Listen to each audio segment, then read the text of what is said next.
de varias iniciativas desenvolvidas pois no eido da animación e no eido do uso das novas tecnoloxías en distintos ámbitos. Imos empezar en concreto co ámbito da arqueoloxía e da divulgación, o proxecto que nos presenta Manuel Gago e Torre dos Mouros, un proxecto de arqueoloxía e divulgación, como lles decía. Manuel Gago é director de culturagalega.org, ese é o portal do Consello da Cultura Galega, é profesor tamén na Universidade de Santiago e editor de Capítulo Cero, que é o seu blog personal.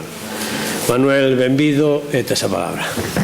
Bueno, moitísimas gracias á Deputación e ao Proxecto Imagina por convidarme a estar nestas interesantes jornadas. Tamén hai que dicir que o día que teño máis temperatura, eu creo que desde hai 12 meses ou algo así, corporal. É unha maravilla poder vir a Ourense, porque en Santiago non estaba tan bo como aquí.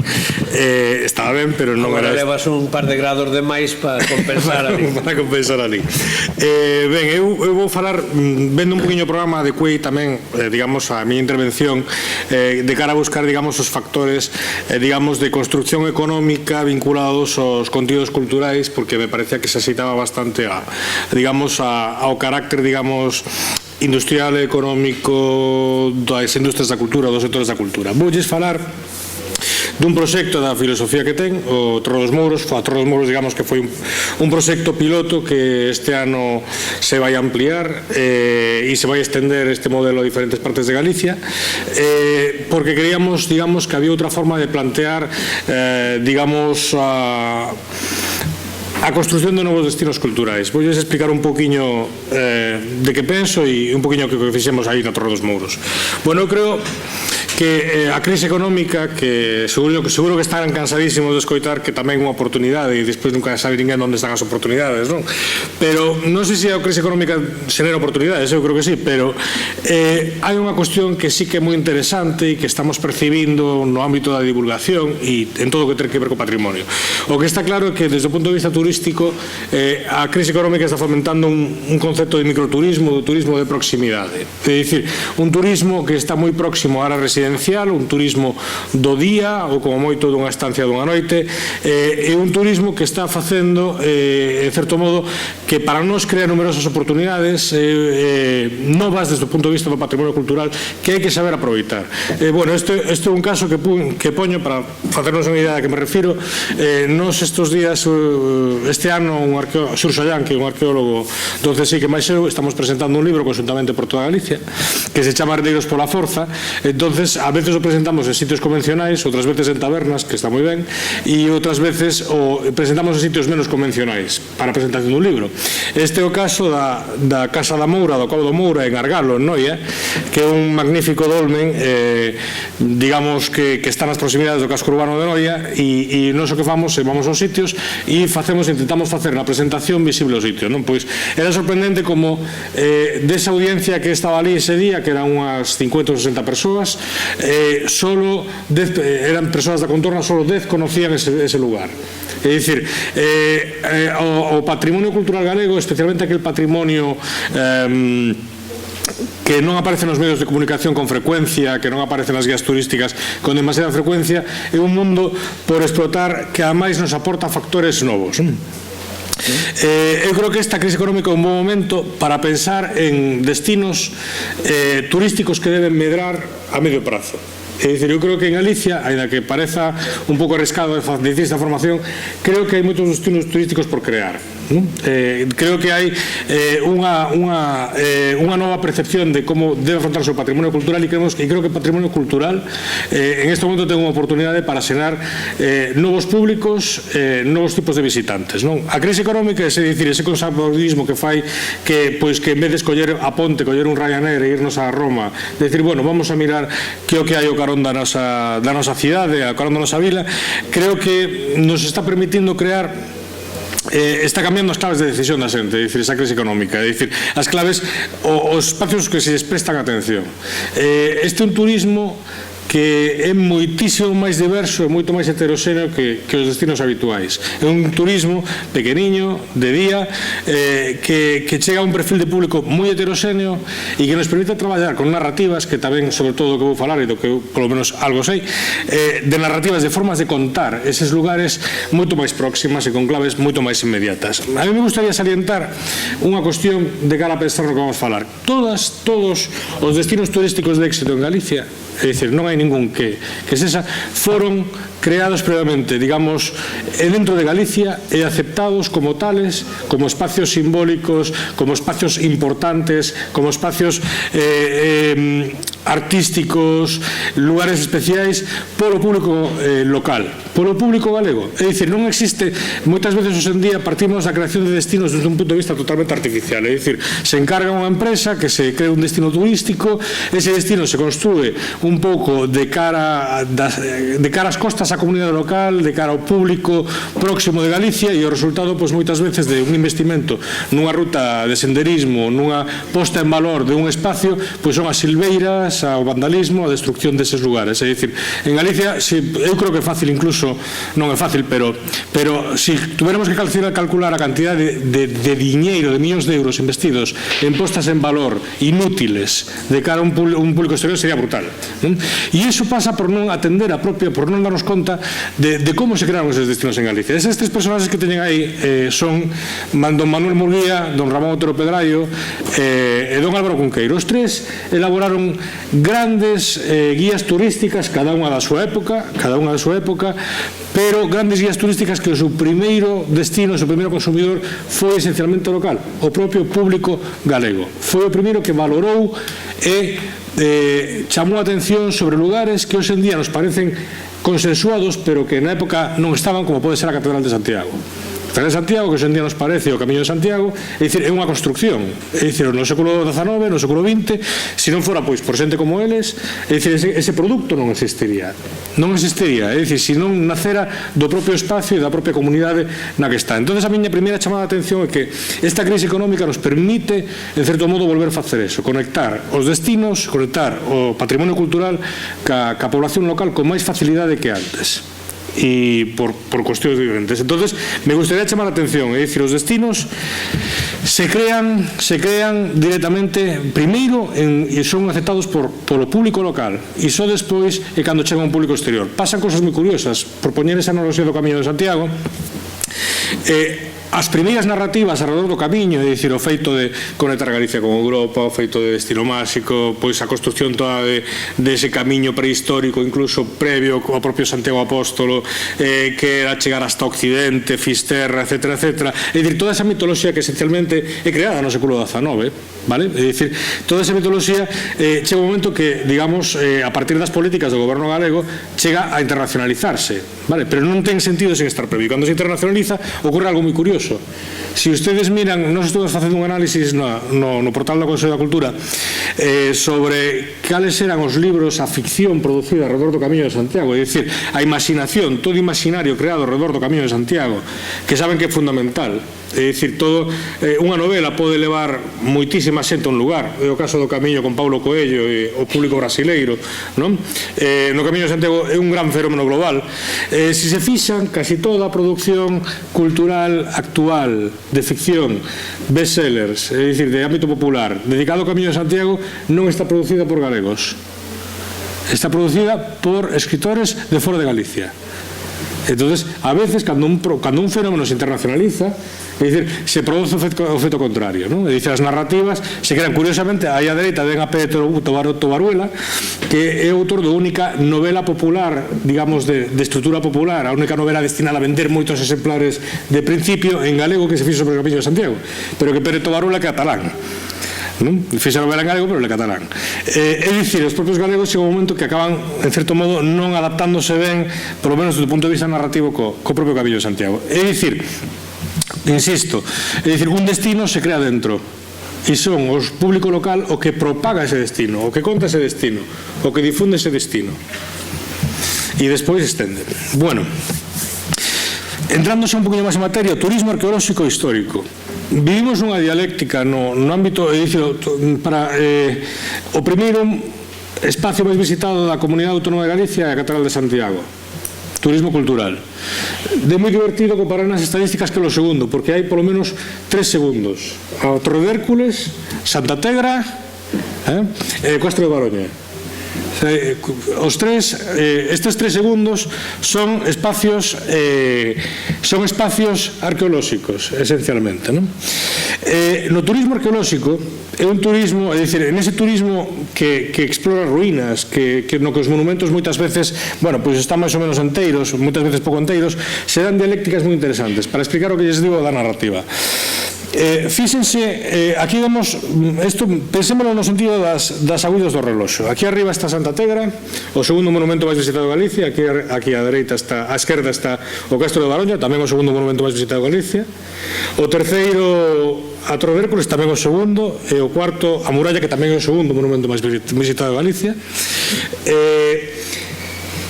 Cando analizas e cando colles as enquisas realizadas por Turgalicia ou por entidades locais vinculadas á percepción de destino e á percepción de lugares, o que máis destaca a xente, e isto é paradóxico, é unha cousa que non se suele decir, pero hai que decila, de lugares como Santa Tegra ou Castro de Baroña, curiosamente non ten que ver ca arqueoloxía, ten que ver co marco natural, cas vistas. Ten que ver cas vistas. É obvio por qué, é dicir, o marco natural é impresionante, pero chama moita atención o tremendo silencio que hai sobre digamos, que o que está ali. É dicir, porque ese lugar a xente vai ali porque se escavou, pero sin embargo, cando volven dali, o primeiro que din son o entorno no que se encontra. Sin embargo, son incapaces de decir nada sobre cal é a cultura, cales son os restos que hai ali, é dicir, a que pertencen, en que consisten.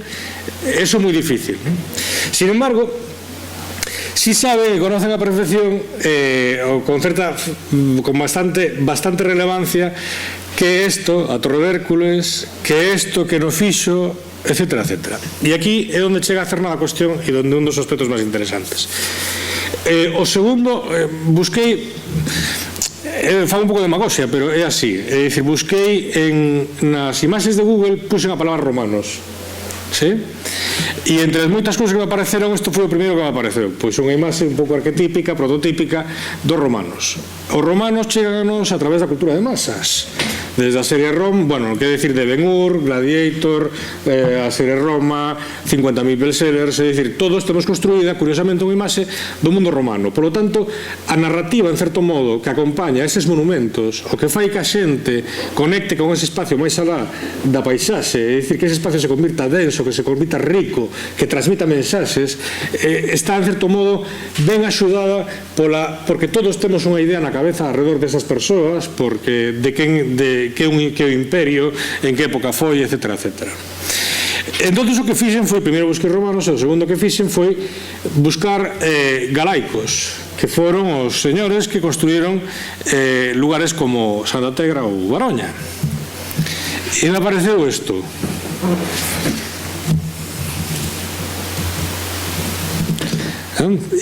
E lles podo asegurar que o resto das cousas que, bueno, dicen, Roma non tuvo que someter a cántabros os astures galaicos, pueblos que en parte habitaban las zonas periféricas de la cuenca del Duero e que resistieron hasta el 19 a.C. Entonces, os vais a rendir, sí ou no? Depende. Yo si me rindo, con estos galaicos non hai quien se aclare. É dicir, e o resto das imaxes que había ali, hasta a segunda páxina de imaxes de Google, pois, basicamente eran cousas así. Basicamente eran cousas así. Rápidamente se dan conta por qué. Non é difícil facer un estudio. É dicir, que saben ustedes dos galaicos? Serían capaces de decir 5 nomes de galaicos, pero sin embargo somos capaces de decir 5 nomes de romanos. Por lo tanto, se non hai un apoio, se non hai unha narrativa forte, potente, sobre un espacio arqueolóxico, ese espacio arqueolóxico para o 80% dos turistas son 4 pedras. De feito, é unha asociación que se vai constituir que se chama 4 pedras, e precisamente me parece un nome fantástico, unha asociación de defensa do patrimonio, non? Para decir que as 4 pedras son máis que 4 pedras. Pero é eso. É dicir, se non temos un apoio narrativo, se non temos unha idea, se non chegamos a través de medios de masas e creamos unha idea máis alá, unhas claves fortes sobre un espacio arqueolóxico, ese espacio é termo e por eso fracasan mogollón de iniciativas que seguramente ustedes coñecen ao longo de todo o país de destinos postos en valor no rural. Que hai que pensar, o bo que teñen os sitios arqueolóxicos é que podemos crearlos casi ex novo. É dicir, non é como unha igrexa que xa existe, non é un destino arqueolóxico, casi se pode escoller o lugar no que queremos que apareza. Casi se pode decidir, é dicir, podes facer unha planificación turística casi desde cero, escollendo sitios arqueolóxicos. E o sorprendente, e isto que ellas queren insistir, logo van a velo, é que funcionan dunha forma extraordinaria cando se crea unha narrativa alrededor deles. Pero o que pasa é que hai que considerar toda unha serie de variables ao mesmo tempo antes de empezar. O primeiro, que o que hai, que o que queda físicamente nese lugar. O segundo é que o rodea desde o punto de vista natural. O terceiro é a relación entre ese destino que vas a crear e a comunidade local. Cal era a relación previa? Ese destino estaba de alguna forma, ese sitio arqueolóxico estaba integrado, ese castro, ese dolmen, estaba relacionado, a comunidade local se facía algo nel, sabía algo del, que o que sabía, e cal queremos que sexa o futuro posterior, porque unha intervención arqueolóxica é como unha especie de navallada na relación entre unha comunidade local e un sitio, cambia de forma drástica. Témoslo constatado en moitísimos xacementos arqueolóxicos que antes dese xacemento existe un conocemento mítico do lugar, as lendas típicas das mouras encantadas, das serpes, de todo o repertorio da mitoloxía tradicional galega. Unha vez que os arqueólogos empezan aí, ese coñecemento desaparece. A partir dese momento a xente di, aí estuveron os arqueólogos e encontraron algo ou nada, ou se depende de como se relacionen cos arqueólogos van a saber, pero a partir dese momento desaparece o coñecemento, a relación mítica entre esa comunidade local e ese lugar. Entonces é moi serio tocar un espacio así, porque alteras en certo modo a percepción que ten unha comunidade do seu entorno. Cal é o sentido desa posta en valor? Eu sempre digo, non todos os sitios son para o turismo. O gran argumento que moitas veces falas con un alcalde para conseguir que escabe un lugar e que todo o mundo utiliza de forma tramposa é que van a vir turistas. Non é certo. Non é certo. Moitas veces non van a vir turistas, ou polo menos non van a vir os turistas que les imaginan. Non nos van a vir. O turista vai a outro lugar, moitas veces. Non vai a un campo de mámoas. Un turista. É moi complicado que vai a un campo de mámoas. Eu, polo menos, non os conozo. Eu estive en miles de campos de mámoas, nunca vin a turistas, vin a cabras, vin a señores por ali e a veces algún senderista. É moi difícil que vai a un campo de mámoas per se. E é moi difícil, e construir un turismo estranxeiro para un campo de mámoas é moi complicado, pero sin embargo ese lugar pode ter outros valores moi importantes para esa comunidade. E por último, como vamos a relacionar dúas narrativas que conviven hoxe en día en Galicia? A narrativa mítica, a narrativa que construe unha mitoloxía alrededor dese lugar e que é un dos maiores patrimonios que temos como cultura. Todo o noso territorio está construído míticamente e a veces só hai que rascar un pouquiño para recuperar todas esas lendas.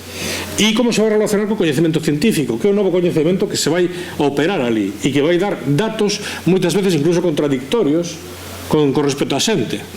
Outro día lle preguntaba a unha señora en Mazaricos, lle preguntaba, estábamos nunha aldea e lle preguntaba, señora, e aquí onde hai mouros? Porque os mouros son, digamos, ali onde hai mouros en Galicia é onde hai un xacemento arqueolóxico, non? Aquí onde hai mouros cerca. E dicía ela, mouros non hai, pero ali na parroquia do lado hai un cura negro como é debido. Quero dicir, non había, pero non, a cuestión é dicir, os mouros están nos espacios, pero cando ti escabes e cando ti empezas a contar o que aparece nese xacemento, nunca van a aparecer mouros, aparecerá xente de diferentes culturas, pero vai ser moi raro que aparezan musulmáns, e iso vai entrar en contradicción e hai que saber balancear esas dúas cousas, non?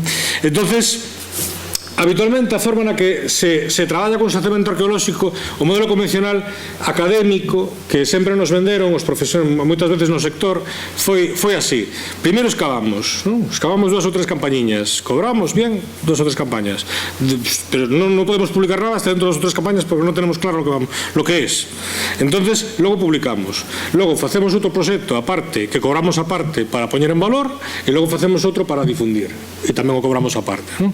E isto todo para poñer un destino a funcionar turístico 6 anos, 7 anos vivindo do bote aí. Bueno, non do bote, pero quero dicir digamos prolongando. Nos que defendemos Defendemos que un sitio arqueolóxico é un produto cultural e ten que rendir a esa comunidade e a ese espacio desde o primeiro momento, desde o primeiro céntimo de euro que se investe aí.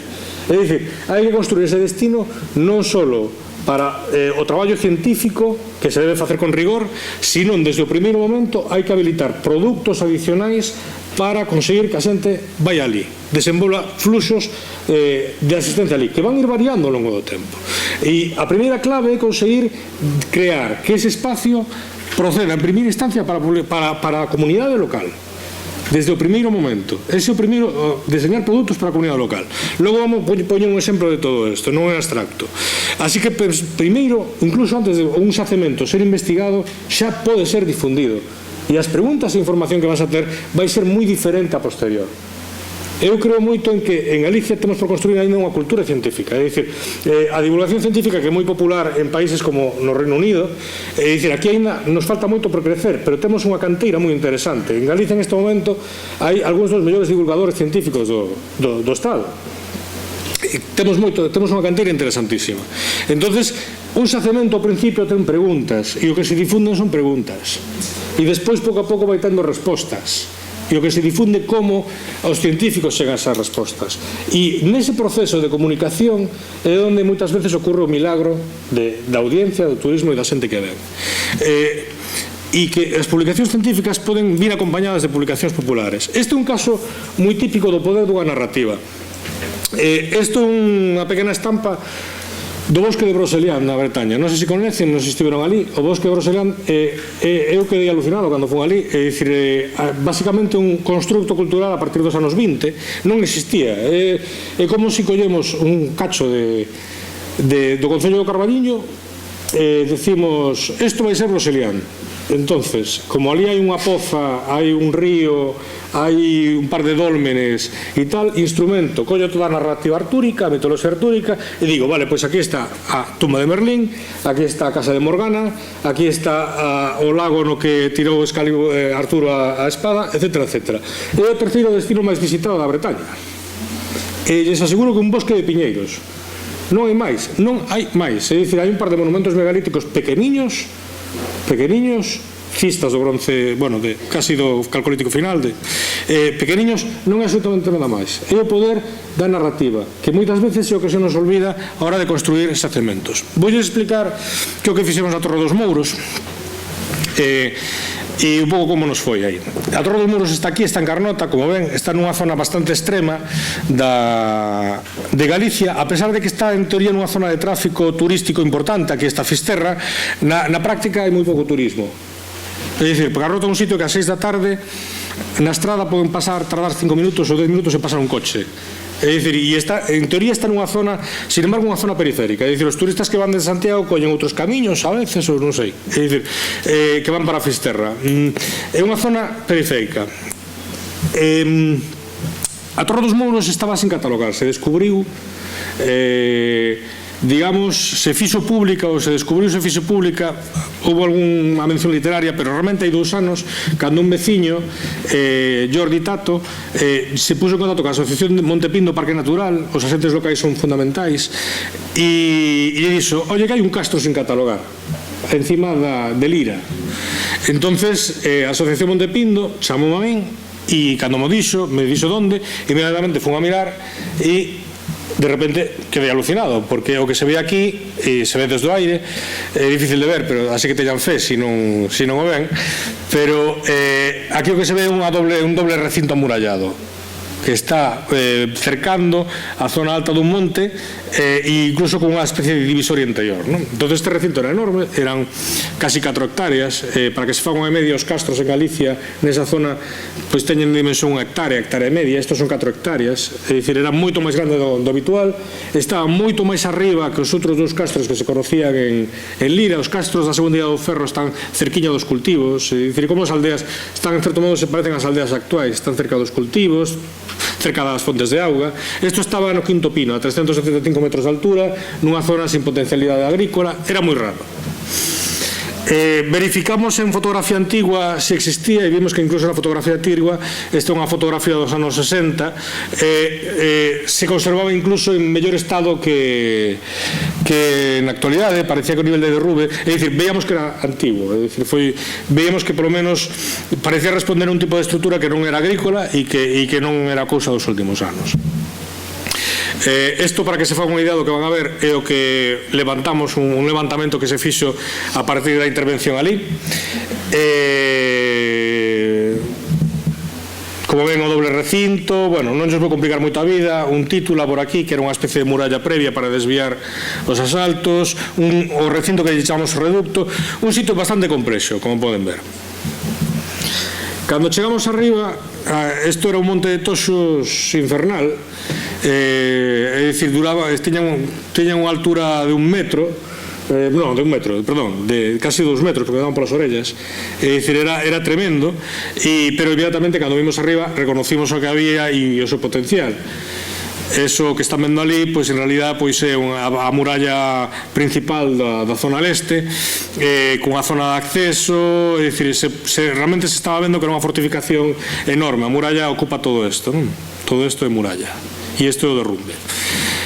Pero había un factor moi importante tamén, e isto recordaban polo que dixen antes da relación entre medio natural e medio cultural.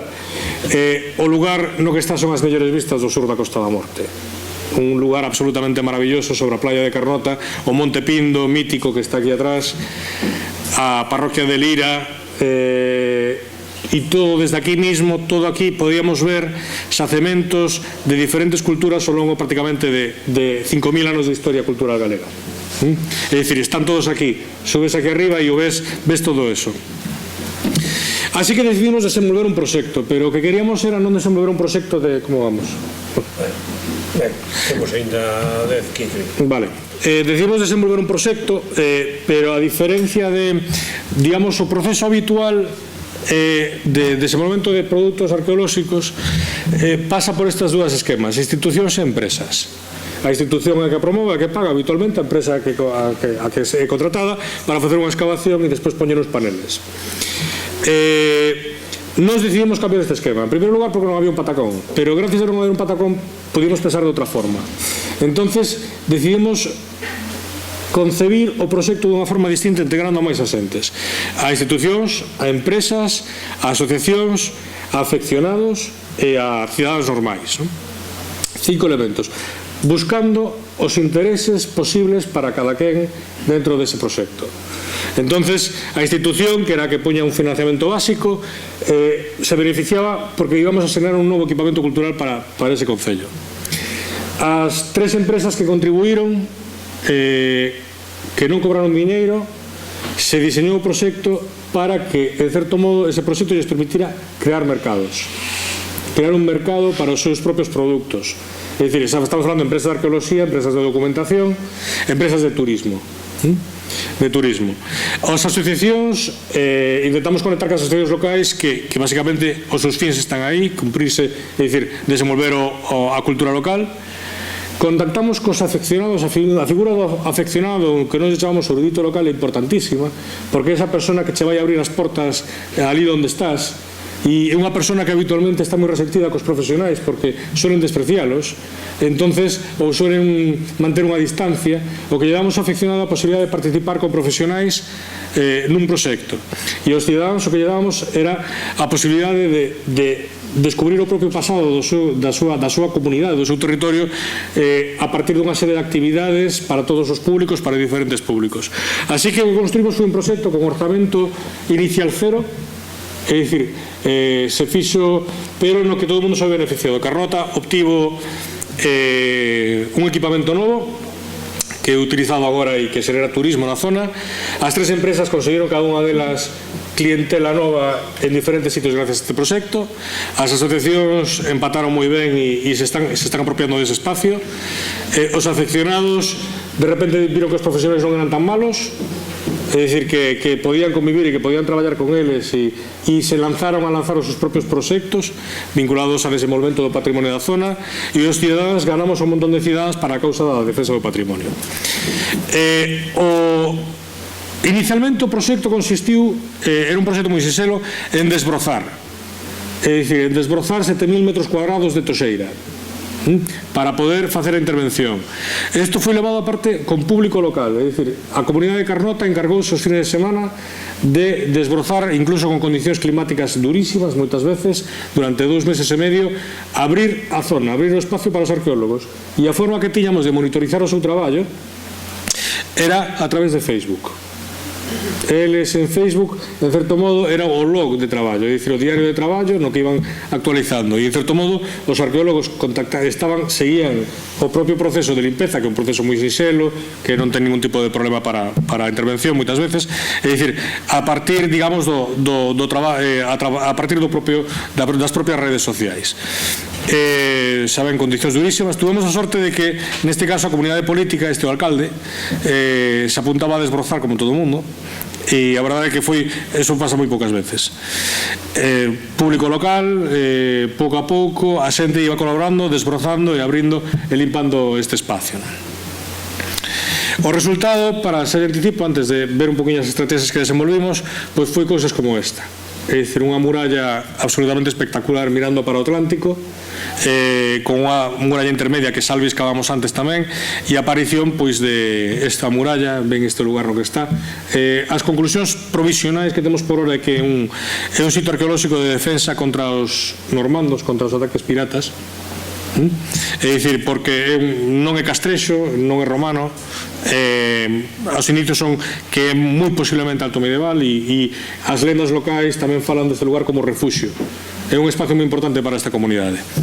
Unha calzada de acceso maravillosa que nos apareceu, unha serie de elementos para que se faga unha idea de un pouco de como pensamos que originalmente era este lugar.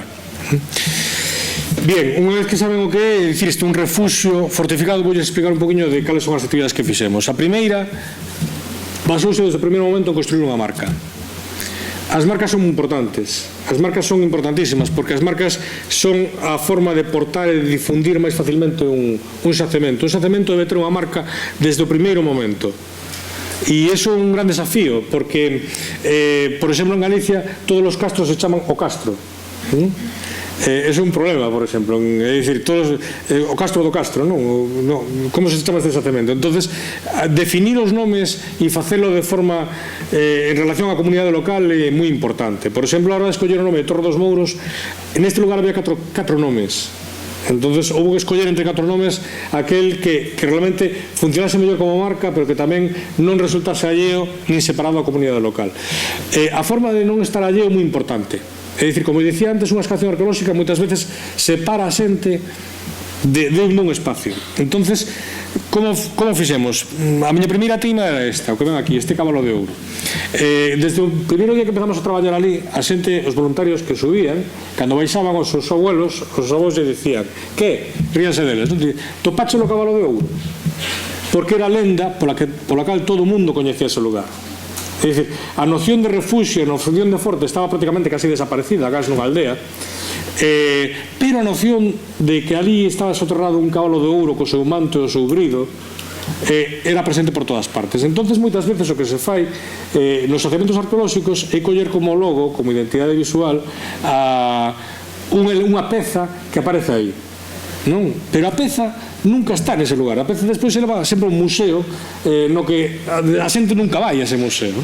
Entonces, non hai unha conexión. Nos intentamos procuramos crear identidade a partir de elementos que a xente recoñece. Este verano vamos a traballar nun castro tamén de Carnota, e o castro é moi interesante, pero todo o mundo do castro, os veciños o que recordan é que había unha cabeza dun porco que baixou do castro que estaba posta nunha casa, non? E que roubaron.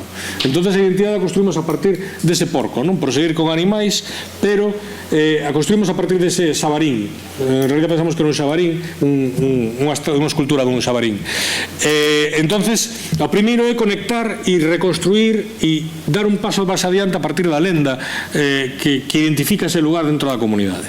Entonces, é un primeiro vínculo, o cabalo de ouro, non? De feito, a xente despois, a camiseta, os aplicativos que tuvemos do cabalo de ouro en diferentes ámbitos, como a camiseta vendimos, non sei, bastantes centos de camisetas, e funcionaron esencialmente no público local. É dicir, pero o comentario da xente era claro, todo o mundo reconocía que cal era o sentido, é dicir, de onde viña isto. Eso é moi importante. O segundo foi o diseño de produtos para diferentes públicos, e isto é relevante tamén aplicarlo desde o primeiro momento. Este é a restauradora do CSIC. O CSIC foi unha das entidades colaboradoras, Yolanda Álvarez, traballando cos nenos na recreación de motivos de algúns dos máis de 70 petroglifos que estes nenos teñen na contorna de onde viven a menos de 3 km de distancia. 70 diferentes conceptos de petroglifos, ademais moi particulares. Entonces, unha das primeiros elementos que empezamos a traballar foi desde o público máis infantil, co que era difícil traballar arriba, é dicir, no xacemento, a 400 metros de altura, con o sol todo o día. Traballamos con eles en gran parte aproveitando o equipamento dos campamentos de verán abaixo, non? E despois programamos con eles visitas arriba, pero o traballo cos nenos, en gran medida cos máis pequeniños, foi abaixo nas aulas. O segundo foi un formato que funcionou de maravilla, que foron as barferencias. Este señor con pinta de Napoleón é Antonio de la Peña, que é o principal experto en arte rupestre en Galicia, e o señor que está ao lado é un canteiro de Carnota, que foi o descubridor de 60 de 70 conxuntos de petrólifos. Un canteiro sin formación universitaria, unha das máximas eminencias a nivel español en arte rupestre atlántica. Deron unha conferencia conxunta e as daban nos bares, por eso chamamos barferencias. É dicir, barferencias. Salones como estes son maravillosos para este tipo de debates, pero para traballar con comunidade local, o bar é o centro cultural. Entonces, cada fin de semana dábamos unha barferencia no que traíamos a primeiros espadas da arqueoloxía galega, desde Rafael Rodríguez hasta, bueno, moitísima xente, diferentes bares, no que daban unha barferencia de uns 40-50 minutos, máis despois preguntas, é dicir, aquilo podía durar hasta 2 horas e media. Preguntas no bar. A asistencia media era dunhas 70-80 persoas, o cual significa un cheo nos bares, no tamaño dos bares de Carnota, e foi importantísimo para conseguir acercar a xente arriba. O que notábamos é que había a xente de Carnota, a xente local, viña arriba cando vía cousa no bar, e perdíanos o medo ou despolitizaba ou o que fora, non o sei, pero gracias a que facíamos estas cousas nos bares vían arriba. Pero despois tamén vían que había moito público, que foi un dos elementos non programados que nos fixo pensar. Había moito visitante, tiñamos moito visitante os fin de semana, que se programaba o fin de semana en plan, vou ir pola mañán, vou ir a Carnota, vou quedar a dormir o fin de semana nunha casa de turismo rural, vou ir pola mañán a que me conten eso da Torre dos Mouros, pola tarde vou a praia e pola noite vou a barferencia. Entonces, había, de certo modo, eso non o previéramos nós, diseñamos un paquete. E foi un dos grandes elementos de éxito, pero a clave tamén era isto, non aparecer como marcianos nunha comunidade, sino de alguna forma integrar digamos, os expertos locais e crear esa fusión entre profesionais e aficionados que é tremendamente productiva sempre en Galicia. Bueno, o terceiro, é dicir, será o traballo que estes son as visitas dos nenos arriba, é dicir, aí a hora de concebir unha intervención arqueolóxica deste tipo, pensamos as intervencións para todos os públicos, é dicir, hai actividades para nenos pequenos desde o primeiro día, para adolescentes, para xente maior e para vellos, para xente máis maior. É dicir, hai diferentes tipos de actividades para diferentes tipos de persoas, e o bo que teñen as excavacións arqueolóxicas é que ainda hai algunha xente que diga o contrario, cada persoa pode facer un rol e non por eso daña un registro arqueolóxico. Non todo o mundo ten por que estar con unha paletiña e un cepilliño recoñecendo. Hai xente que pode rozar, hai xente que pode quitar fieitos, hai xente que pode axudar aos arquitectos a levantar a planimetría. Hai moitísimos roles nos que a xente participando comeza a crear unha relación con ese lugar, a crear unha relación con ese espacio. Ese o traballo con adolescentes, con preadolescentes, é un traballo moi interesante. É dicir, este, por exemplo, o rapaz Bruno, o rapaz que está aí no medio sosegado, que non é familiar meu, que ten o apelido, é un arqueólogo, formaba a rapaces como Bruno. Bruno dixo que viña aquí, creo que ten 12 anos, para ir facendo currículum. Para ir facendo currículum, pero é un caso, é dicir, este tipo de traballo con preadolescentes é magnífico, é dicir, porque significa significa introducir, traballar pois nun momento con xente que ten un gran interés e que se poden facer cousas moi interesantes nun xacemento arqueolóxico. Moi importante, a gran diferencia deste xacemento é a primeira vez que se fai en Europa, isto concebido desta forma, foi unha institución que colaborou foi o grupo de novos medios da USC, o sea, nós, e o que fixemos foi, con alumnos meus de final de licenciatura, se montou un estudio e unha wifi no xacemento, é dicir, ali no Quinto Pino, no monte, montamos wifi para facer difusión en directo do xacemento, e o noso objetivo era: podemos contar algo que aparentemente tan lento como un xacemento arqueolóxico, podemos contalo en directo, podemos crear unha trama, podemos facer divulgación científica casi en directo, e que repercusións ten eso sobre o espacio. Entonces este é un exemplo, é dicir, en unha entrevista ao director de intervención, Antón Malde, pois un grupo de alumnos meus traballaban a nivel de documentación fotográfica, vídeo, multimedia, redes sociais, e se traballaba. Este era un pouco o ciclo. Isto é moi importante porque isto foi clave para acelerar o fluxo de visitantes cara a Torre dos Mouros, que foi en 4 fines de semana. Nós traballamos os fines de semana, foi divertidísimo explicar o patrimonio, isto de que só íbamos a traballar os fines de semana. Generamos 600 visitas ao sitio en 4 fines de semana, dos cales ten en conta que isto é un ciclo de difusión e desver e non sempre tes a mesma audiencia. Facíamos, este é o noso ciclo de comunicación o fin de semana, é dicir, durante a intervención, sobre todo utilizábamos redes sociais, Facebook e Twitter, e moito máis Facebook e Twitter. Twitter non funcionou. Twitter, de feito, baixamos o nivel de Twitter porque nos dimos conta de que non tiñamos audiencia para Twitter, é dicir, no público que interesaba un patrimonio en ese momento, este mellor este ano cambiado. Facebook e difusión de vídeos en directo. Na semana laboral elaborábamos reportaxes para o blog do proxecto e editábamos vídeos, resumos da semana en YouTube, e de longo alcance tiñamos un repositorio en Flickr, máis contidos para etcétera, máis contidos para o blog e máis contidos para YouTube. As consecuencias eran estas e teñen enseñanzas para nós mesmos para a hora de aprender a xestionar un proxecto deste tipo. En azul esta audiencia da web, en vermello esta audiencia de Facebook. Como ven, o poder das redes sociais é brutal. Pero hai un detalle moi interesante que seguramente se están dando conta. En azul, a audiencia da web é estable. É estable porque a web funciona como almacén. É dicir, a web se utilizaba, pero se iba como para consultar recursos con máis calma. Sin embargo, o proceso de crecemento de Facebook foi exponencial ao longo de todas as semanas e digamos que o noso prime time foi realmente na última semana. Isto foi un fallo por a nosa parte. Foi un fallo porque na última semana tiñamos xa moita audiencia e realmente tiñamos que nos iniciamos a comunicación en Facebook o 1 de xullo, é dicir, no momento no que empezaron as excavacións. Eso foi un fallo, tiñamos que ter empezado realmente un mes antes e os resultados serían, en términos de audiencia, de asistentes, visitantes, moitísimo maiores, pero nos dimos conta despois desta historia, non? Para outras veces, non? O alcance global, pois chegamos máis ou menos ao noso público target, é dicir, 25-34 anos, máis ou menos equilibrado, máis mulleres que homes. Isto é un dato moi interesante e que está moi ben. 25-44 anos, a gran grosso do público, nos comimos os mocos con os adolescentes, é dicir, o público adolescente necesita unha comunicación distinta, moi distinta a que se fai, pero no resto estuvo bastante ben o que a difusión e nos permitiu ver un interesantísimo taller de audiencia para este tipo de produtos que entre os 25 e os 34 vemos. É moi interesante isto, é dicir, a quen chegas con este tipo de proxectos, non? O crecemento de fans, como vedes, vimos que o crecemento de fans en Facebook estaba directamente vinculado ao contido potente. É dicir, este crecemento exponencial de aquí é o crecemento durante as excavacións. En canto acabou a excavación, en la que seguimos actualizando, o crecemento xa foi moito máis equilibrado, moito máis lento. É dicir, mentre se produce unha excavación, estes procesos son fascinantes. É dicir, as excavacións arqueolóxicas fascinan ya a xente, non?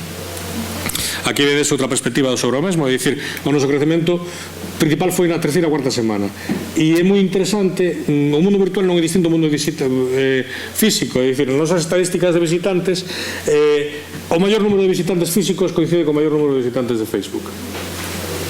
É dicir, hai unha relación moi directa entre unha cuestión e outra. Isto é moi importante que se queden con esta idea porque vamos a acabar con ela. Con respecto a hora de difundir, Facebook é un modo moi barato, pero a clave de Facebook e das redes sociais terán escoitado que é a viralidade, non? É dicir, o bo que teñen as redes sociais é que permiten chegar a moita xente que incluso facendo un investimento forte en publicidade non chegas, porque chegan, a viralidade significa comunicar unha mensaxe, recibir unha mensaxe a partir dunha persona que máis ou menos confías, que está nas túas redes.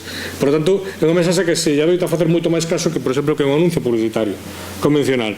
Curiosamente, nos dimos conta que estos son as tramas de, digamos, o tipo de temas dos que falábamos nas redes sociais, e en vermello ven cales eran máis viralizados, cales eran máis comentados e difundidos polos nosos usuarios. E curiosamente, e isto é un tema bastante chamativo, o máis difundido non foron os achados científicos, senón todo tiña que ver co componente humano e cos éxitos do proxecto. Por exemplo, estamos convencidos que para a xente que aparecésemos en medios en El País ou en Televisión Española era un éxito, e eso se difundía moitísimo. Entonces, creemos que hai un componente empático moi importante, é dicir, a viralidade se vincula a empatía. Cando a xente empatiza co teu proxecto, comunica moitísimo máis. Entonces, se queres que empaticen, tens que crear valores para que a xente lle resulten que poda asumir como propios en ese xacemento. E xa vamos rematando, unha das claves tamén era conectar, de alguna forma, era conectar o xacemento co resto da industria cultural galega. A arqueoloxía vive allea ao resto do mundo cultural en Galicia. Isto non foi así. Nos anos 50 aí está Antonio Piñeiro, que é unha persona que sabe moito desa. Nos anos, a xeración nos foi unha xeración que combinou as vanguardas, a arqueoloxía, moitos elementos diferentes, pero nos últimos anos a arqueoloxía vive separada totalmente do resto da cultura do país, en gran medida, non? E da industria cultural. Entonces, para min, como decía, é moi importante conectar a industria cultural e os formatos culturais coa arqueoloxía desde o primeiro momento. Este é un caso do que fixemos. A primeira difusión pública dos resultados da intervención, dos resultados científicos da intervención a Torre dos Mouros non foi nun congreso, nin foi nunha publicación académica. Foi un cómic, que é este que vedes aquí. É dicir, dito de outra forma, os cidadanos de Carnota foron os primeiros receptores dos resultados, pero fixémolo nun formato adaptado para todos os públicos. Este cómic, todos os nenos de Carnota recibiron un exemplar gratis. Se deu unha charla nos colexios e nos institutos e se lle regalou, e o resto se vendeu a través de redes de distribución privada comerciais nas librarías de Galicia, e se tiveron diñeiro que permitiu financiar o que son custes básicos logísticos da intervención arqueolóxica. Esta, curiosamente, a portada de Manuel Cráneo é un pequeno guiño ás fotos que nos facíamos cos voluntarios de cada xornada. Entón, o que fixo foi, digamos, a tese que defende o equipo arqueolóxico é que foi unha fortaleza levantada de forma colectiva ou comunal, e que despois foi reconstruída ou redescuberta tamén comunalmente, socialmente, non? Entón, era un pequeno guiño a este elemento, non? Por último, simplemente rematar, falar de que eu creo que unha das leccións é que nós creemos que hai un novo concepto de visitante turístico para este tipo de xacementos, e que un visitante moito máis activo que antes. A Torre dos Mouros non chega, por exemplo, a Catedral de Santiago chega moito turista, moitísimo turista, e moito delo mellor non ten unha idea moi clara do que é a Catedral de Santiago. Pensemos, por exemplo, nos turistas de cruceiros, non? É dicir, o mellor non saben moi ben que é o que hai na Catedral de Santiago. O que nos chamou a atención é que a xente que chegaba a Torre dos Mouros, e lle facíamos unha pequena enquisa, porque unha parte fundamental do proxecto era controlar como funcionaba o turismo, é dicir, da Torre dos Mouros, a xente sabía moi ben a donde viña, porque fixera o seguimento previo nas redes sociais dese lugar. Entonces viña a contrastar o que vía co físico, co espacio físico. Entonces creo que unha das claves do futuro é este turista que sabe onde vai, porque está conectado a un proxecto. Bueno, este é o Concelleiro de Cultura, non lle fagas propaganda. Conectado a un proxecto, pero que participa nel desde o primeiro momento, e que en certo modo ten unha información deste lugar. É dicir, como digo, estamos falando de en 600 personas arriba en campo, unhas 1000 e pico personas en total participaron deste lugar, que tuvo un coste tremendamente reducido. E eu creo que nos está presentando pois novas formas de concebir o turismo e a produción e a creación de cultura, digamos, en destinos especialmente do rural e en destinos que están sen crear. E nada máis, moitas gracias pola súa intervención.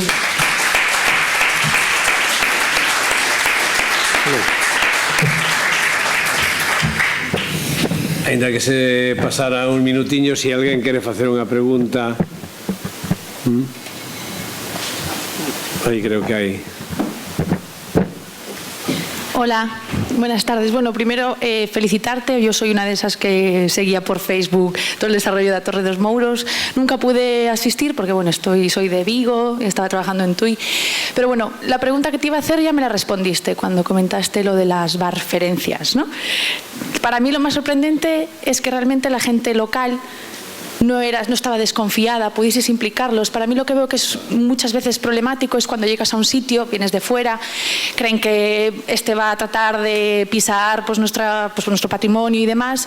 Entonces, para mí eso es muy complicado. Y luego, sobre todo, también conseguir esa conexión con las instituciones públicas, que por otro lado también nos cuesta. Y creo que también fundamental el tema de que no hubiera dinero, o sea, que no haya un interés económico de por medio, que todo sea en vuestro tiempo libre.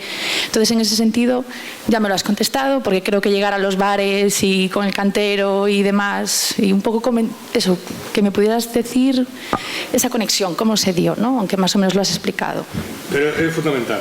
É dicir, nós somos moi críticos con moitas veces como se levan a cabo este tipo de proxectos, porque, insisto, cando se me olvidou poñer unha parte que onte se me ocorreu e se me olvidou poñela, que era que o que pasou ca Torre dos Mouros cando nos marchamos, que é un aspecto moi importante. Pasaron un montón de cousas e iso que nós non controlamos. É dicir que, primeira, pois cousas como esta, non? Alguén en Google Maps contactou con Google e non fomos nós, e vamos a ver se ves aquí este detalle que o vin onte e dixen, coño, que pasou aquí? Pois sabedes que Google Maps anota pois bares, hotéis, non? É dicir, cando consultáis Google Maps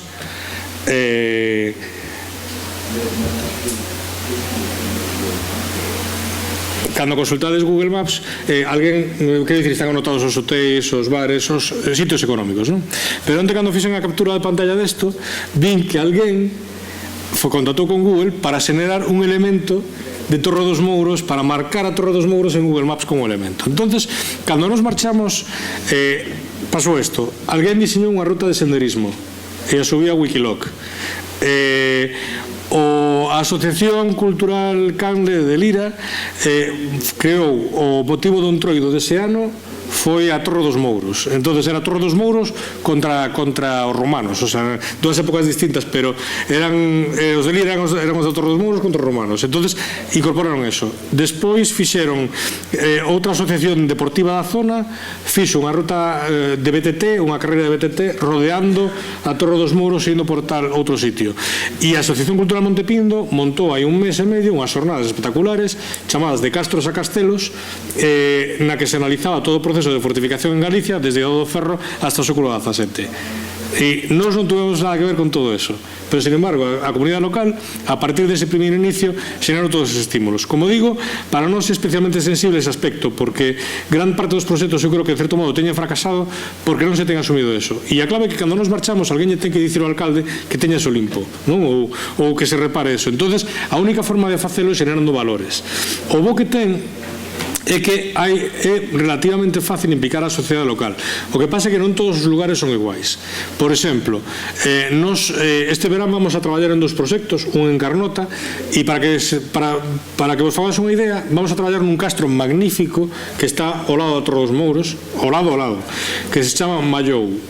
Entón, Mallou se interviu nos anos 2007 e 2008 e apareceu unha muralla, un alxibe, unha porta monumental, corpos de garda, é dicir, un xacemento moi interesante, pero non houve ninguna mala conferencia por parte do equipo arqueolóxico que fixo ali, ninguna mala conferencia fixeron sobre o que aparecer ou deixara de aparecer. Entón, que ocorreu? Agora o xacemento se encheu de xestas, pero sigue estando sinalizado na estrada xeral. Entón, cando os turistas chegan a Mallou, ocorre algo que é imposible que ocurrira en Carnota, que chegan ali e preguntan, mire como sube o castro, e a xente da aldea te di, ali non hai nada. Estamos falando dunha aldea que tiña un vínculo tan forte con ese castro que o resto dos de Carnota, cando os de Mallou iban ao resto de Carnota, lle chamaban, aí veñen os da Raíña Lupa. É dicir, a propia aldea quedaba identificada porque o Mallou era o pazo da Raíña Lupa. É dicir, tiñan un vínculo enorme con ese lugar. E despois da intervención arqueolóxica quedou destruído. Entón vamos a intervir aí, vamos a ver como podemos de alguna forma reconstruir os lazos, vamos a facer teatro popular, cousas así, intentar volver a crear vínculos vitais da xente con ese lugar, que ese lugar sexa un equipamento compartido por todos.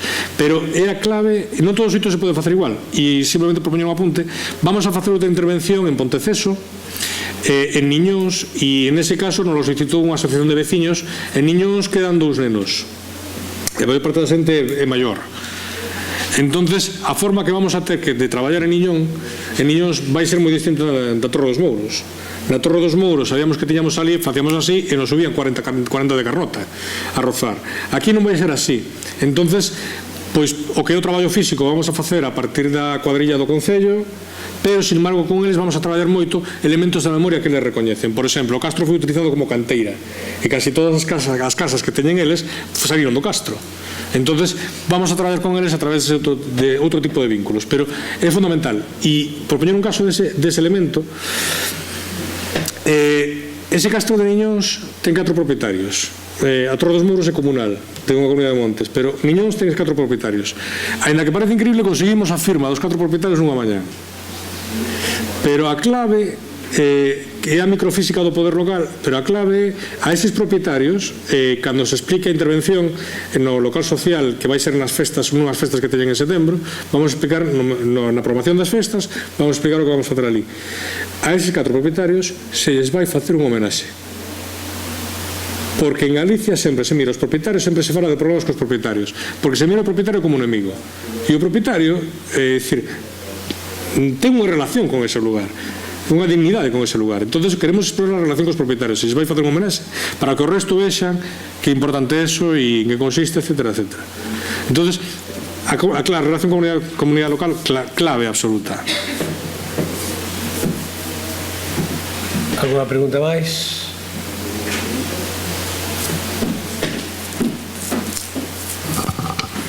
Non sei se se comentou o ano da descoberta da Torre dos Mouros, que non me quedou claro. Quen foi o primeiro ou quen deu así, digamos, unha atención? Gracias. A Torre dos Mouros estaba... A descoberta sempre complicada. A primeira mención que hai a Torre dos Mouros é no século en 1920. Aparece nun volumen de xeografía galega e desde aquela quedou un sitio pois como moi abandonado. Entonces estaba sin catalogar por patrimonio, é dicir, por lo tanto sometido a unha certa agresión, é dicir, pode pasar, pero figuraba nas normas provinciais de planeamento. Entonces era coñecido, non era coñecido, etcétera, etcétera. O caso é que ninguén teña moi clara a historia, non? E despois Alonso Romero fixeron a mención recollendo folclore. Xisco Fernández Naval, que é daqui de Ourense, ten un relato, ten unha historia que acaba na Torre dos Mouros, non? Pero estaba sin catalogar, estaba sin proteger, e realmente na normativa provincial non aparecía ni siquiera nin o que era, dicía que era un sitio arqueolóxico. Entonces, é dicir, nos empezamos a activalo e a partir de aí quedou registrado e consignado no catálogo da Xunta, pois desde prácticamente desde 2012. O proxecto empezouse, é dicir, a descoberta foi na primavera de 2012 e a excavación foi 2 meses ou 3 despois. Bueno, pois temos que rematar para dar paso á seguinte ponencia. Gracias, Manuel. Un placer. Gracias.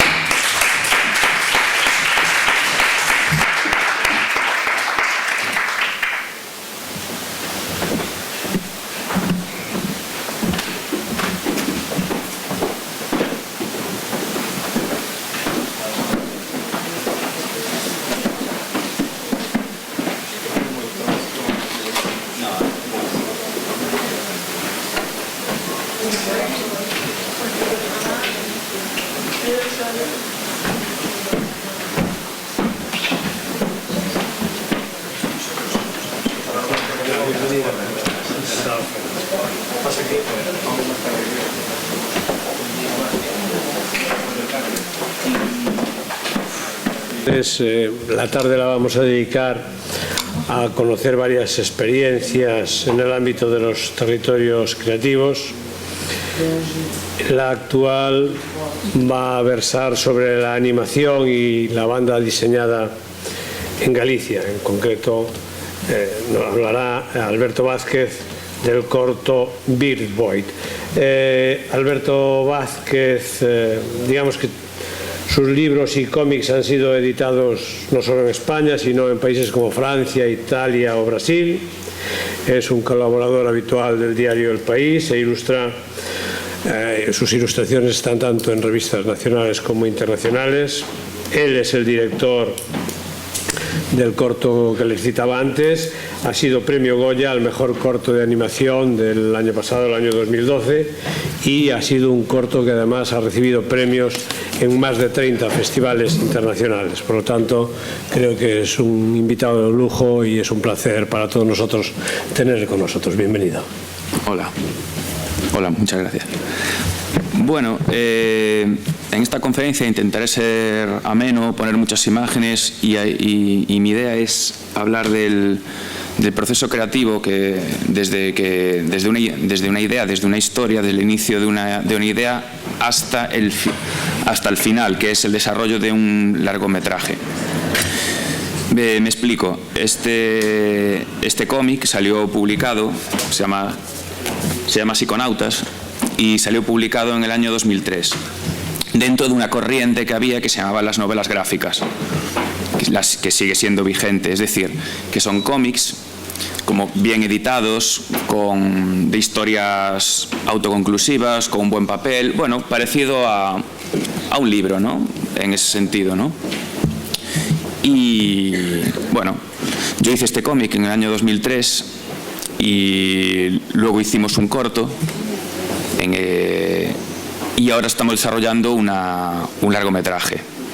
Entonces, bueno, os comentaré un poco cómo surgió todo, ¿no? Yo hice este cómic que se llama Psiconautas y, bueno, Psiconautas yo lo dibujé con 22 años, de aquí a allí ha llovido bastante y es la historia de unos adolescentes que están representados por animales, la clásica tradición de animal antropomorfo, ¿no? Uno es Bird Boy, que es un chico pájaro, y otro es una ratona que se llama Dinky, y aproximadamente tendrían como 15 años, ¿no?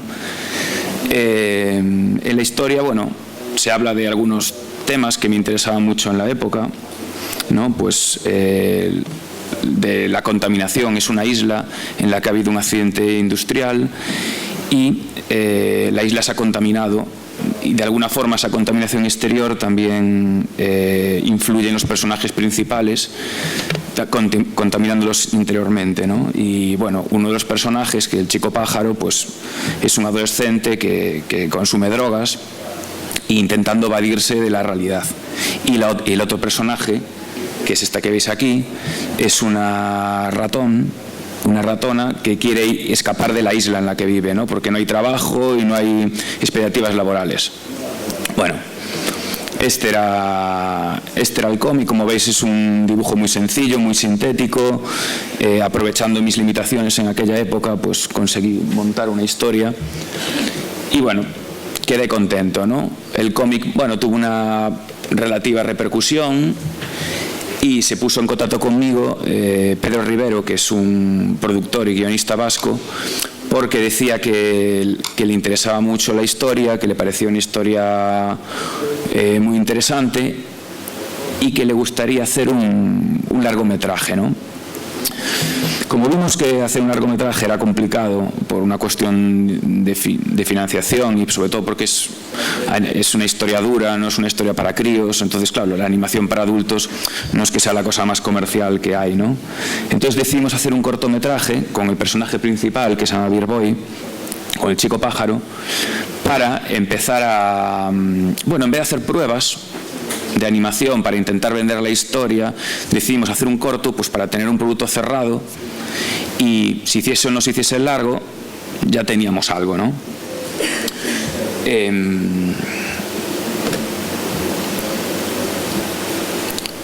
Os enseñaré algunas pruebas de arte que hicimos.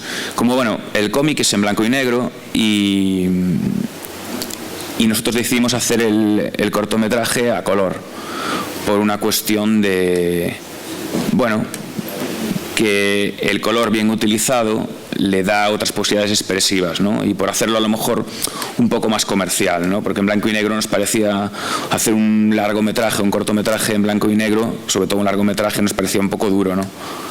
Y complicado de mover. Entonces, bueno, intentamos hacerlo así, ¿no? Después del cómic hay que hacer el guión. En este caso, el guión para el corto, pues cogimos un personaje, resumimos un poco la historia, hicimos una precuela de la historia y nos pusimos a buscar financiación. Las fuentes de financiación que hay aquí en España actualmente son unas pequeñas subvenciones. Nosotros optamos a dos, la de la subvención gallega, de la Xunta, y la subvención del gobierno vasco, ¿no? Ahora ya no hay subvenciones para cortometrajes en Galicia, o sea, se cortaron.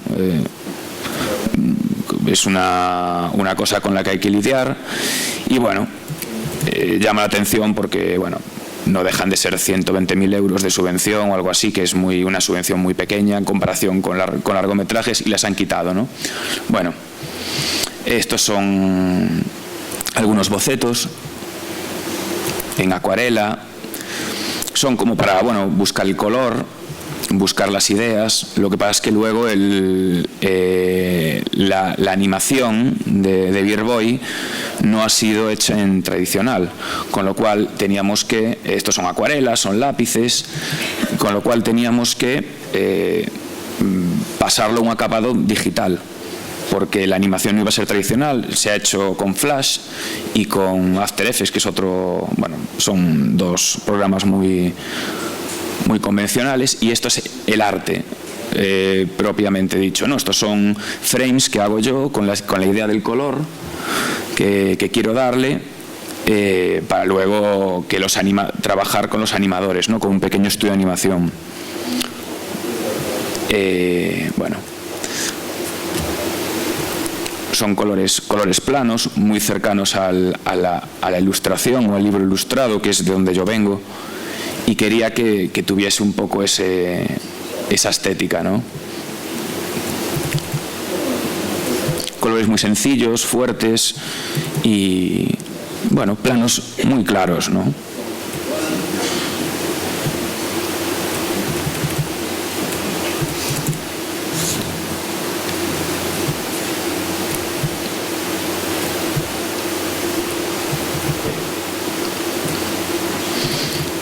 Bien, también hay que hacer el storyboard de todo este proceso, de todo este corto. Y, bueno, a mí lo que me interesa de la animación y del cómic es excavar en el propio lenguaje del medio, ¿no? Aparte de contar una historia, poder jugar con recursos que sean más metafóricos, que te permitan contar las historias por otro lado. Luego pondré el corto, o no lo sé, a lo mejor un trozo del corto, y podéis ver a lo mejor a lo que me refiero, porque no es una narración convencional, ¿no? Entonces, por ejemplo, este es un fragmento del storyboard, ¿no? Aquí vemos, aquí lo especifica, plano de la isla, los personajes viven en una isla, plano de nubes lloviendo, la cámara sigue con las nubes y la lluvia cae sobre... Esto es después de la explosión industrial. Como os comentaba, hay un accidente en la zona industrial y eso contamina toda la isla, ¿no? Entonces, llueve, lluvia ácida, entonces la lluvia cae sobre los árboles y quema las hojas. Las hojas caen de los árboles y se transforman en pájaros muertos. Los pájaros caen al mar y se transforman en peces muertos también. Y el agua sube en la orilla y deja los peces en la orilla, ¿no? De esta forma, bueno, en 20 segundos explicas de una forma más simbólica y entrelazada cómo la contaminación influye en la isla. Después se ve que en el mar no hay pesca porque los peces murieron, los pájaros están enfermos, bueno, todo eso. Y estos son un poco, bueno, esto también es búsqueda del arte.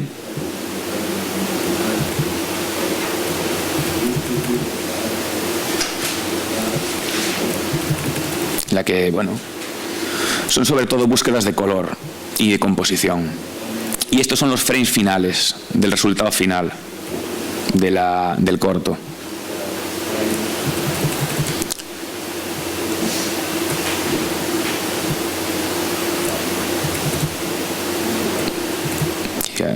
Hay bocetos, vale. Este es el personaje principal.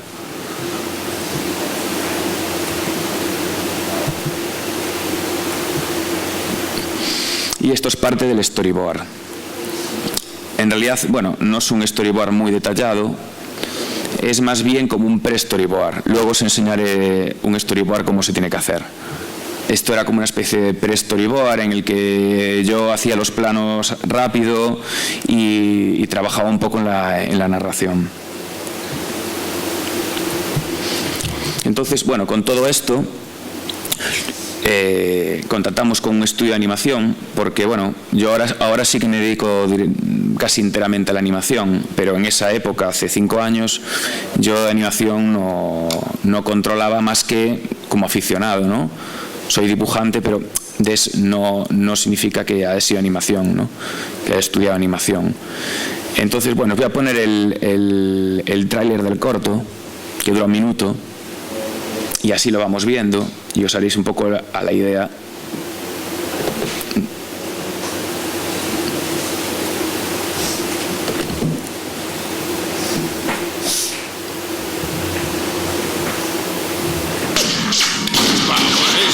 Oportunidad. Cuando aprenda a volar, será imposible cazarlo. ¿Quién es ese chico, Dinky? ¿Un compañero de clase? Sí, se llama Bill Boy, pero va muy pocas veces a la escuela. Por favor, que no nos vea. ¡Qué miedo! Sí, míralo, qué mal está. No puede ni andar. Seguro que va a drogarse. Nos vamos de viaje. Juntos para siempre.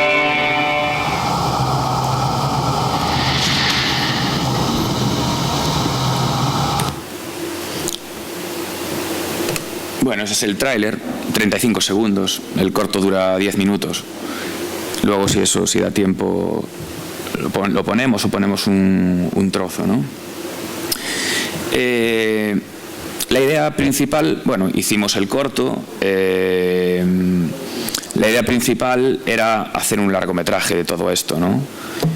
Y bueno, ahora estamos en fase, como el corto fue bien, conseguimos algo de financiación y estamos en fase de preproducción de un largometraje, ¿no? Que ya es una cosa, pues bueno, bastante dura y absorbente y bueno, os voy a enseñar aquí algunas cosas, por ejemplo, del trabajo.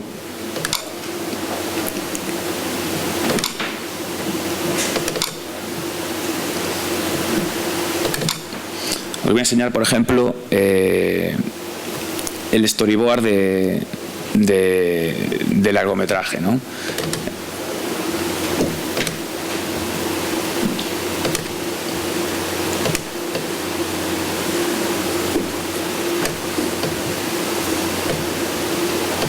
No sé si se ve bien, a ver.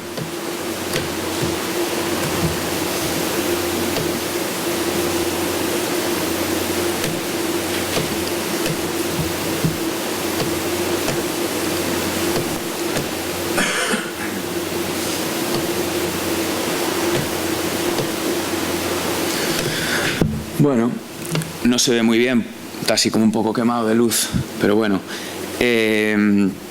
Esta es la escena con la que empieza la película, ¿no?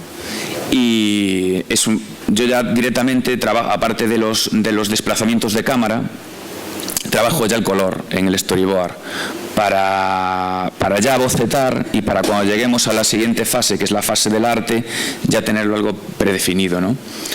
Y lo monto así todo, hacia abajo, porque así puedo montar todas las escenas seguidas sin tener que pasar de páginas y se ve claramente la narración. Entonces, bueno, es un trabajo bastante complejo en el que hay que tener en cuenta todas las cosas, como los desplazamientos de cámara. Esto es lo que aproveché del corto, esta parte, la que os comenté antes. Y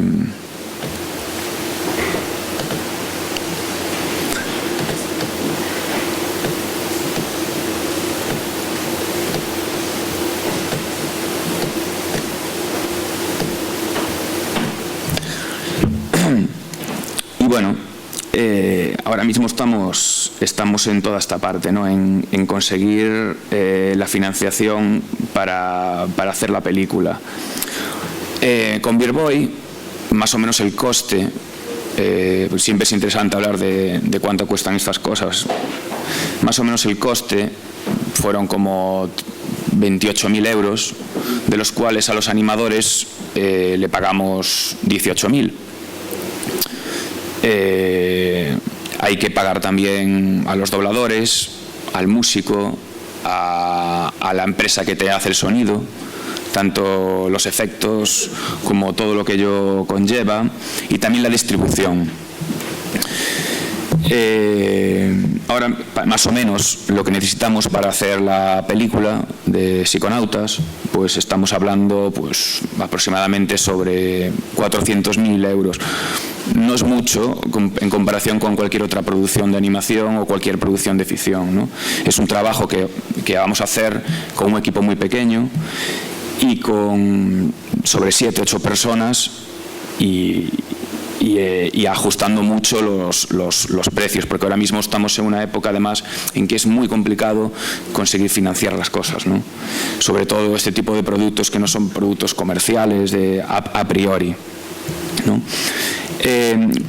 Yo a raíz de hacer el corto de Beer Boy, pude viajar a bastantes festivales internacionales y me di cuenta que, bueno, que se pueden hacer otro tipo de productos, se pueden hacer cortometrajes también de una manera más económica y de otra forma, ¿no? Y a raíz de viajar a estos sitios, me apeteció hacer un cortometraje en el que yo fuese ya más el autor completo, ¿no? Tanto en trabajar yo en la animación como trabajar en todo, en el storyboard, en la música, y digamos que todo esto me llevó a otro cortometraje que acabo de terminar hace 2 meses, que se llama Sangre de Unicornio, y del que os voy a hablar un poco.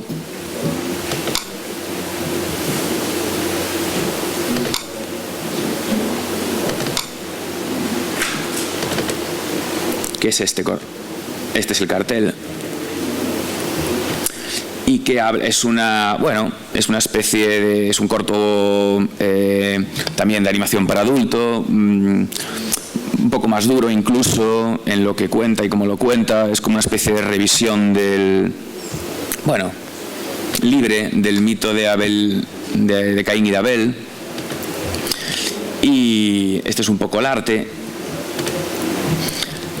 Está todo hecho animación tradicional, lo que os comentaba antes de la diferencia con Beer Boy, que yo puedo trabajar acuarela y en tradicional, pero luego si lo haces en flash tienes que digitalizarlo y pasar. Entonces yo quería trabajar de forma tradicional, o sea, con lápiz y acuarela, como se animaba antes, y por eso tomé la decisión de animarlo yo con una amiga que es animadora, y hacerlo con menos presupuesto, ¿no?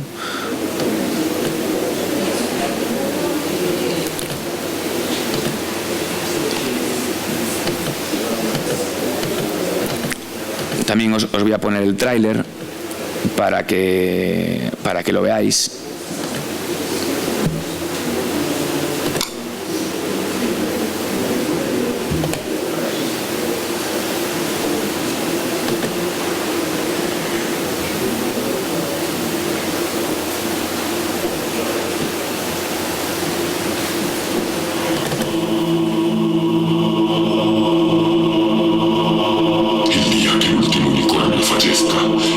mi mar enfermará y el viento será vapor venenoso. Ese día llegará, y cuando así sea, volverá la época en el que el más espantoso de los demonios reinará otra vez sobre la tierra, el hombre. Moffy. Sí, Moffy. Mi hermano Moffy era realmente carismático. Todo un líder. Yo lo adoraba de verdad. Tenía unos hermosos y tiernos ojos azules, tan bellos como el agua más limpia y cristalina que hayas visto nunca. Su dulce mirada parecía decir: mímame ahora mismo.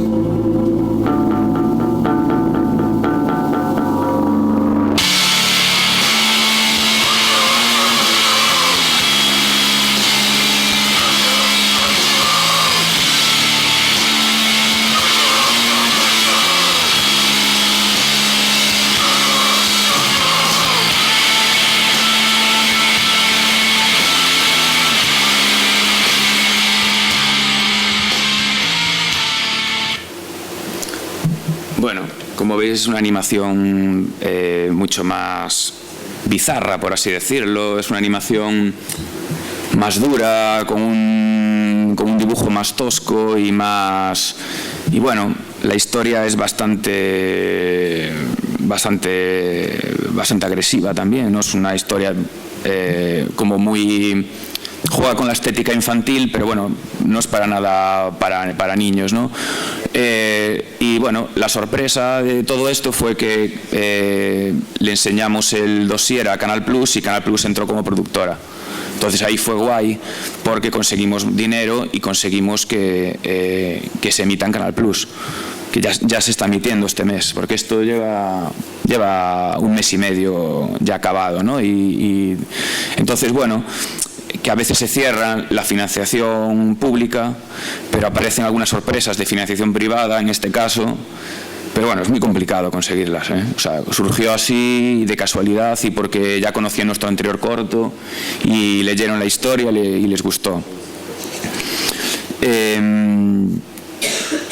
¿Qué tiene todo esto de bueno? Pues que Canal Plus te puede mover Canal Plus Francia o Canal Arte, que son, bueno, un canal francés que pagan bien y hace que tu corto tenga mucha más visibilidad, ¿no? Todo esto influye y es positivo para el largometraje. O sea, todas estas cosas van sumando, ¿no?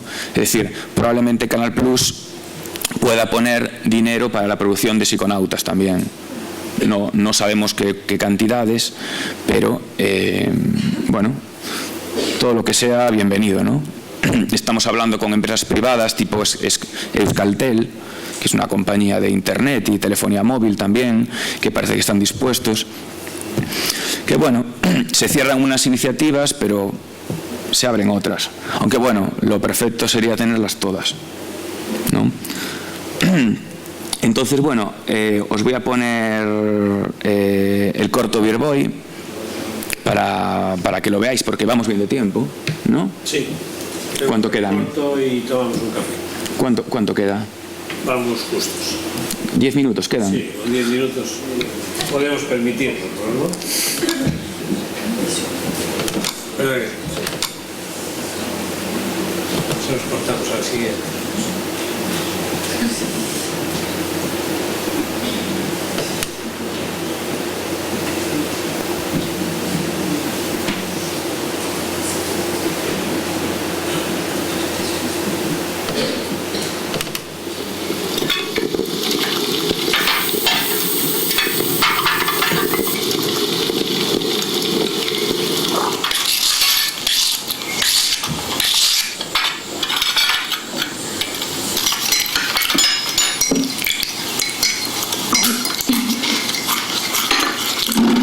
Bueno, es hora de ir al trabajo.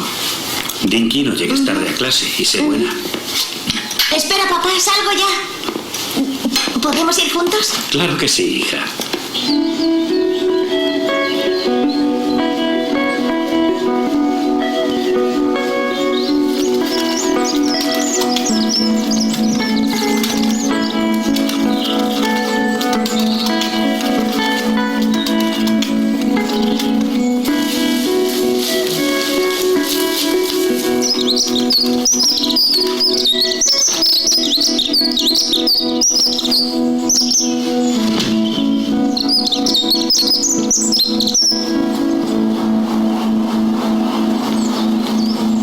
Hola, guapo. Cuando aprendas a volar, ¿me llevarás contigo?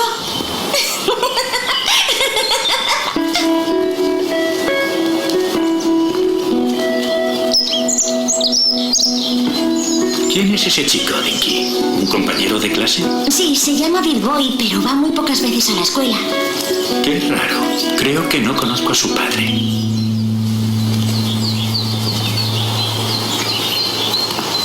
Bueno, hija, aquí nos despedimos. Que tengas un buen día. Y tú también, papá.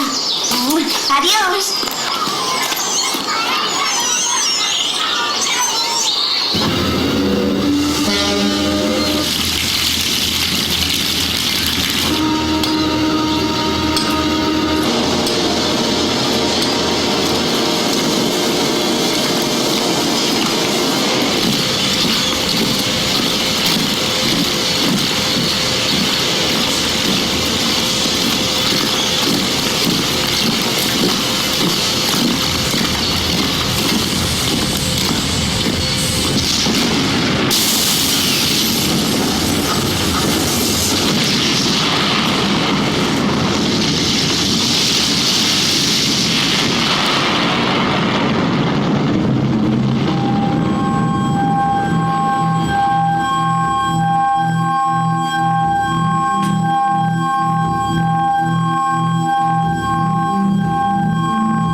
Dinky, ¿estás ahí? ¿Qué tal, hija? ¿Cómo estás? ¿Y tú quién eres? ¿Cómo que quién soy? Soy tu padre, hija mía. Tú no eres mi padre. Claro que sí. Tú no eres mi padre. Por favor, cariño, ¿no te acuerdas del día que fuimos a pescar al lago? Te caíste de la roca y te mojaste entera, ¿recuerdas? Llevabas puesto tu vestido favorito, ese que tiene corazones y que tanto te gusta. Resbalaste con un alga y te caíste, pero luego saliste del agua riéndote muy divertida. Fue un día maravilloso y lo pasamos genial. ¿Te acuerdas, verdad?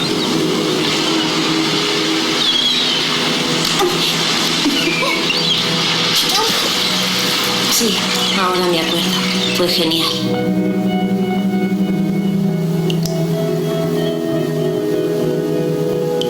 Vamos, hija, es hora de ir a la escuela. ¿Ves? Tu padre y tu hermano Jonathan ya están esperando.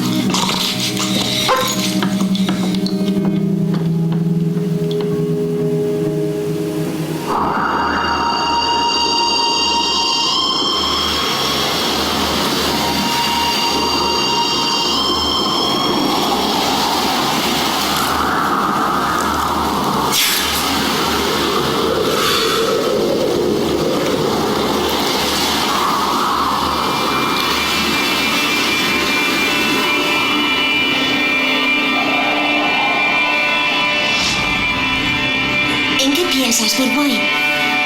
¿En nosotros?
oportunidad. Cuando aprenda a volar, será imposible cazarlo. Creo que le he dado, señor. Estúpido, le has dejado escapar. En la lucha contra el crimen no se pueden cometer fallos. Lo siento, señor. Yo ya me encargué de acabar con la carrera de su padre. Es que tengo que hacerlo todo. Por favor, que no nos vea. Sí, míralo, qué mal está. No puede ni andar. Seguro que va a drogarse. Sí, señor. Si no lo está ya. Mi padre dice que es la escoria de nuestra sociedad. Y lo es. Vaya si lo es. Yo solo digo que esa gente estaría mejor muerta. Solo Dios sabe qué está tramando en su retorcida mente. Mi hermano dice que el otro día le clavó una jeringuilla a una niña de 2 años y luego lamió su sangre. Ojalá se muera. Shh, habla bajo, que si no a lo mejor nos ven. Vale. ¡Mirad! ¡Que viene Big Boy! ¡Ay!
¿Me llevarás contigo?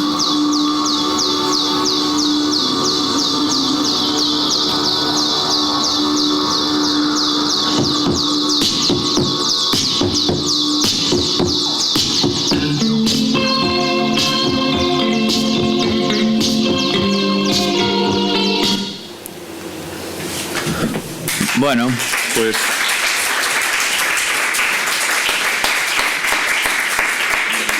muchas gracias por asistir.